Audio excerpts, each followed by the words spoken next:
Abannayuganda tebabawadde mukisa gubuuza kibuuzo kyonna mu lukiiko okuva olukiiko we lwatandise. Mukulikeeyo mu kakiiko akabadde ku Venom Club. Bino abannayuganda babyogedde ng'olukiiko lumaze okuggwa. Biwulirize abakulu abatutwala mulondobemu ebyo bye musuubira nti bisobola okuyamba community yaffe. Ekisooka, abannayuganda tebabawadde mukisa gubuuza kibuuzo kyonna mu lukiiko okuva olukiiko we lwatandise, nga bagamba nti kyandibadde ky'amakulu ne tufuna abakulembeze okuva mu regions ennya ne babeera ku kakiiko ako. Okugeza mu Eastern Region, tribe ezo okuva mu Basoga baani abo bonna aboogera olulimi olulinga olufaanagana ne bafunayo leader nga akiikirira region eyo. Buganda ne tuba ne leader. Northern Uganda ne tubeera ne leader. Western Uganda ne tubeera ne leader. Ne tumugatta ku kakiiko. Bagambye nti obukiiko obwo nga we mubulaba bwe bandyagadde bagatte ku leadership ya Ugandanese community in UAE nti bajja kuleetera ebirowoozo byabwe, nti ate obukiiko bwe twogerako already bwexistinga. Ngenda kuwa ekyokulabirako, the Luo community in UAE weeri already erina abagoberezi era abagikkiririzaamu nti singa akakiiko kano aka UAE katuukirira obukulembeze obwo obw'Abaluwo, ate nga Abaluwo tebali bokka, be benjogeddeko tribes ez'omu Northern Uganda ziringa tribe 5-6 zonna zirina leadership almost yemu, nti basobola okukaminga together ne bayamba ekibiina kyaffe Ugandan community in UAE okufuna abantu abakyegattako mu bungi, nti gwe kijja kubeerera kizibu nga gwe owa leader wa Ugandan community in UAE okwatractinga omuntu omulugwala, okwatractinga omuluwo akyoli okujja okwegattako. Naye bw'oba okozesezza akakiiko ako, Luo community in UAE kasobola okukuleetera bammemba, ekibiina ne kikula mangu. Ne Buganda naye erina ebibiina byabwe ebya Buganda. Abasoga balina ebibiina byabwe, oba okuva mu Eastern Uganda. Waliwo bano batuyita abakonjo, Banyankole kweterana, bonna bali beexistinga wano mu UAE. Nti singa tuteesa ne tribe leadership sezo zisobola okutuleetera abantu ne bajoininga Ugandan community in UAE nekula mu speed. Obwo bubaka mbufunye tetubwogeddeeko naye tubudiscussinzeeko ngaffe ababaddewo ng'ekintu kigenda mu maaso.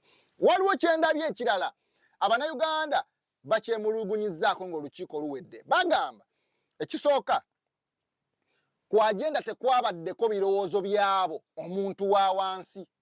Bonna aboogedde beebo abali ku leadership eza departments ez'enjawulo oba eza communities ez'enjawulo, nti tewuwaddeewo muntu nganza atalina community yonna gye mbirongingako kuwa kirowoozo kyange.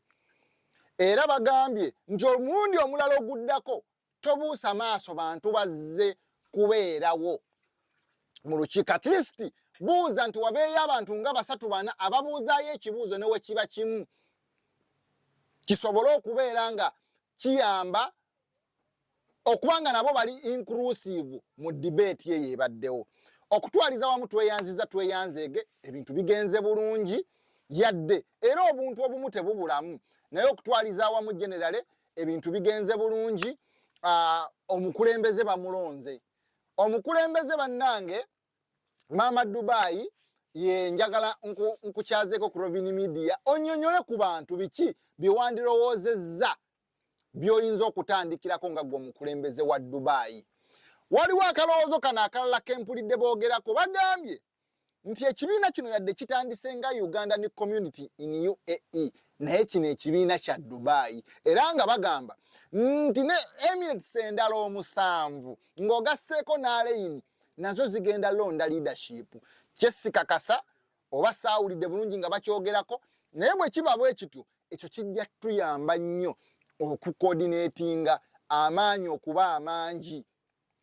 Nti ne leadership ze Abu Dhabi Alaini, Lasal Kaima, simanyi Fujeira, simanyi Shalja, Ajumani, bwezironda leadership zaazo, kijja kuyambako okusobola okuddusa ekibiina kyaffe mu speed. Kubanga obukulembeze bwe Dubai tebujja kusobola ku coordinating na buno ate bu motivating aba Abu Dhabi nabo bajje bajoininge buno obukulembeze bwe Dubai. So aba Abu Dhabi baba bakoze ekyabwe, abe Dubai ne bakola ekyabwe, aba Lasal Kaima ne bakola ekyabwe, buli region buli emirate yonna nekola ekyayo, then ne basindika leader omu n'akiikirira mu leadership yonna ya Emirates omusanvu. Actually kati tugaseke y'omunana kubanga Alaini na Abu Dhabi tubawudde.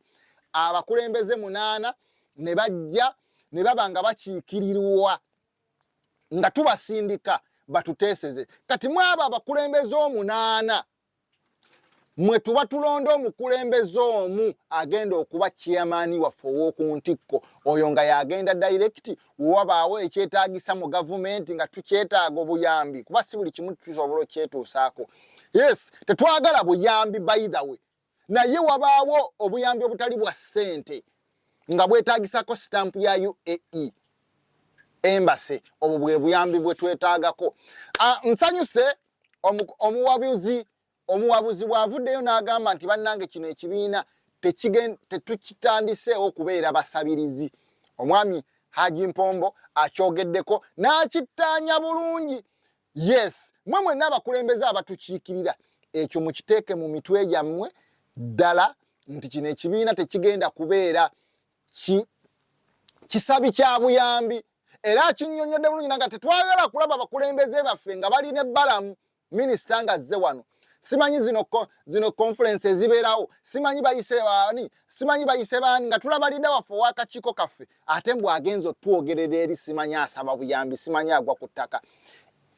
Atugambye eno community ffe bannayuganda ffe tugitandiseewo. Tetwetaaga bannabyabufuzi kutukozesa. Musajja wa people power naye akyannyonnyodde bulungi kubanga ye muwabuzi w'okuntikko. Awabula singa tuba tugenze astray ensonga evuddeyo. So ndoza nyinyonyodde okutwaliza wamu bannange gwe nayagala okujoininga community website bagizimbye, WhatsApp weziri, osobola following ku Facebook ne YouTube, community Ugandan community in UAE, page jeziri ku TikTok. Woba yagala okujoininga website weri registeringa nobayo notekayo n'akafaananyi ka katono. Okutwaliza wamu general ebintu bitambudde bulungi. Waliwo abantu bamu ababadde bagamba Balista Timo nga tafunye kifo. Kasene ne you give vibe nga tafunye kifo za Kamaya. Mr. Rovini nga tafunye kifo. Waliwo abantu bamu bagambye nti nedda ffe tujja kwenyigira mu leadership katugireke abalala bajenyigiremu. Then ffe abalala tubeere mu kumobilizinga yaddenga Balista Timo abadde mutwe mukulu mu kutandika ekibiina kino naye obukulu abwesonyiye. Oba okitegeera abamu bagambye Zakamaya bamumye ekifo naye decision yagibaddemu ey'obutaba na kifo. Okitegeera. So waliwo emikutu mingi community gyegenda okuyitamu contributinga ssente, okuteekawo emizannyo egy'enjawulo egisobola okuleeta ssente, okugulawo office bingi babyogedde. Games and sports, waliwo ba business ba entrepreneur abali wano mu Dubai okugeza ba Mpombo, ba Lusania, bano ba Homeland Travel Agency, abo bonna ba investor ba wano, abo ba business owners ba bano tugenda kubayitamu mu kubalangira business zaabwe bazze mu nsawo yaffe ya community. Ebigambo bingi byogeddwa yadde nga okutwaliza wamu abamu tebasiimye olw'okubanga tebabuuzizzaayo yadde akabuzo n'akamu. Teri muntu wa wansi gwe bakkiriza kubuuza kibuuzo yadde n'ekimu nga bagamba obudde buyise. Mbinyonyodde bulungi, ndowooza gwe atasobodde kubiraba oba ayagala okumanya kimu ku kimu genda ku Rovin Media YouTube channel kubanga mbadde streaming live programu yonna gyeri. Rovin Media YouTube channel, Rovin Media Facebook page, Rovin Media TikTok ntaddeyo ku buklipu bw'abakulembeze be balonze. Era ne video ngenda kugendanga ku buli mukulembeze gwe balonzo lunaku olw'olwaleero bago batwanjulidde mukoleko interview separate ateeka enteekateeka ye erichi mu kuzimba ekibiina Ugandan community in UAE. Ezo ensonga ngenda kuba nzogerako, ngenda kuba mbaleeta, mujja kuba mubalaba mumanye ebirowoozo byabwe baliwo be balonze nga tebaagala. Ajja Timpongo ye treasurer waffe